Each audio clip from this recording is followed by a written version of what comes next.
दायित्व स्वीकार खालामनानै आंनि बुंनायखौ बेयावनो फोजोबबाय गोजोन्थों।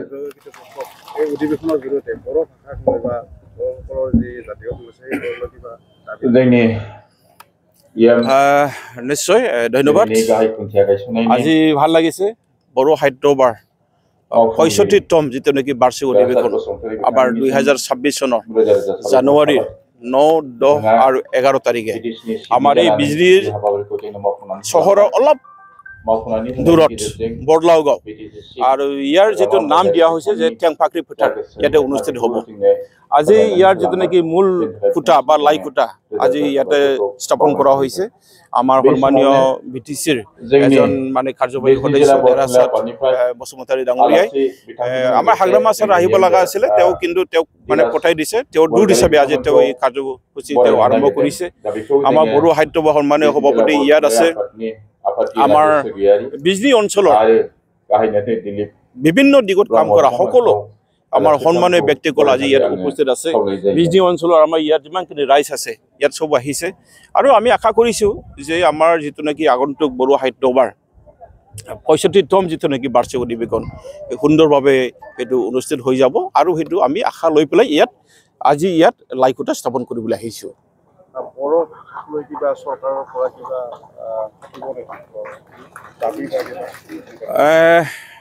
চাওক, আজি আমাৰ ১৪ নৱেম্বৰ মানে আমাৰ যিদিনা বড়ো সাহিত্যবাৰ প্ৰতিষ্ঠা কৰা হৈছিলে ১৯৫২ চনৰ এই ১৬ নৱেম্বৰ, যাক আমি ১৪ নৱেম্বৰ বুলি কোৱা হয়। ইয়াৰ পৰা আহি আমাৰ আজি LP স্কুলৰ পৰা ME স্কুলৰ পৰা হাই স্কুলৰ পৰা ইউনিভাৰ্চিটি লেভেললৈ আজি বড়ো মাধ্যম আমি পঢ়িবলৈ সক্ষম হৈছোঁ। এতিয়া ইউনিভাৰ্চিটিত আমাৰ এতিয়া ডিপাৰ্টমেণ্ট হিচাপে আছে। ইভেন ইউনিভাৰ্চিটিত আমাৰ দিল্লী ইউনিভাৰ্চিটিত আমি বড়ো MLA হিচাপে পাবলৈ সক্ষম হৈছোঁ। কিন্তু আমি যিটো এতিয়া লক্ষ্য কৰিছোঁ যে বড়ো মাধ্যমৰ অৱস্থা আগত যেনেকুৱা আছিল তেনেকুৱা হৈ থকা নাই। আজিৰ দিনত বড়ো মাধ্যম পঢ়াটো কিছুমানে এৰিছে আৰু সেইটো কাৰণে আজি বড়ো মাধ্যমৰ বিদ্যালয়সমূহে ঘাইকৈ LP স্কুল আৰু ME স্কুলত যথেষ্ট মানে সমস্যাৰ সন্মুখীন হৈছে।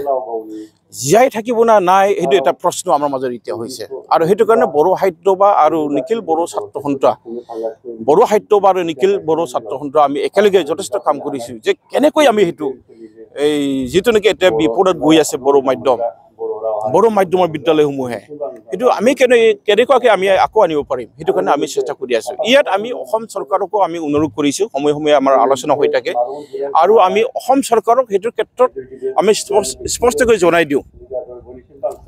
অসম চৰকাৰে ভালকৈ জানে যে কিছুমান সমস্যা চৰকাৰে আগভাগ ল'লে এই সমস্যাবিলাক সমাধান হৈ যায়। ধৰক এতিয়া স্কুল প্ৰভিঞ্চিয়েলাইজেশ্যনৰ ক্ষেত্ৰত, শিক্ষক শিক্ষয়িত্ৰী এপইণ্টমেণ্ট দিয়াৰ ক্ষেত্ৰত, সময়মতে কিতাপ দিয়াৰ ক্ষেত্ৰত আৰু বিদ্যালয়সমূহৰ যিটো নেকি ইনফ্ৰাষ্ট্ৰাকচাৰ বনাই দিয়াৰ ক্ষেত্ৰত এইটো চৰকাৰৰ দায়িত্ব। সেইটো কাৰণে আমি চৰকাৰক অনুৰোধ কৰিম বা কৰি আছোঁ, কৰি আহি আছে। এই ক্ষেত্ৰত চৰকাৰে অলপ মনোযোগ দিব আৰু লগতে আমাৰ বিটিআৰ যিটো নেকি একৰ্ড আছিলে 6.3 দফা, এই 6.3 দফাৰ যোগেদি আমি বিচাৰিছোঁ যে এতিয়া যিবিলাক ভেঞ্চাৰ স্কুল আছে এইবিলাক ভেঞ্চাৰ স্কুল প্ৰভিঞ্চিয়েলাইজ হ'ব লাগে, কলেজবিলাকো প্ৰভিঞ্চিয়েলাইজ হ'ব লাগে, আমি সেইটো বিচাৰিছোঁ।